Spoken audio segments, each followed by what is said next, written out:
Nagsugod na ang election period alang sa 11 parliamentary elections sa BARMM.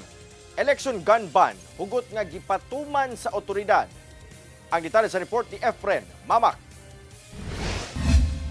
Usa-usa nga gi-visual search sa personahe sa PNP ug AFP ang mga motoristang maglabay sa Comelec checkpoint sa Barangay Limuok, Lamitan City, Basilan, sugod 12:01 sa kadlawon adlong Huwebes. Subay kini sa gipatuman nga gun ban karong nagsugod na ang election period alang sa 11 parliamentary election sa Bangsamoro Autonomous Region in Muslim Mindanao o BARMM nga ipaygayon sa October 13.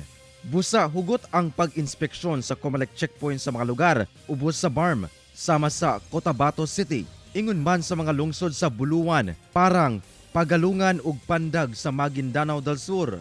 Hugot sab ang inspeksyon sa Comelec checkpoint sa Marawi City sa Lanao del Sur. Matud sa Comelec BARMM, ginadili gayud ang pagdala og armas bisan pa dunay permit to carry ang usa ka individual.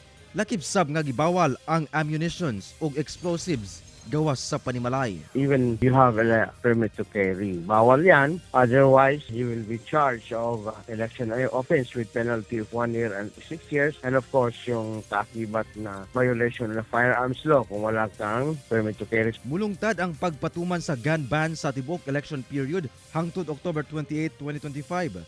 Samtang, andam na ang Comelec sa pagpaygayon sa BARMM Parliamentary Elections. Ana sa 10,000 ka mga magtutudlo ang magsilbi isip electoral board sa kapina 3,000 voting center sa BARMM. Kung ugaling dunay mo back out nga mga magtutudlo, doon sa special electoral board ang giandam.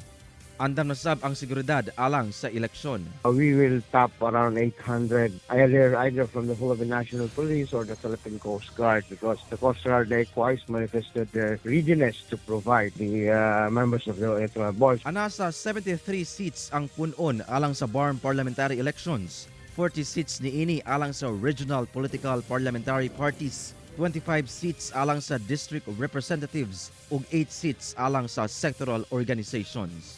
Kauban si Gary Balantay ug Bong Vicencio, Efren Mamak. 1 Mindanao.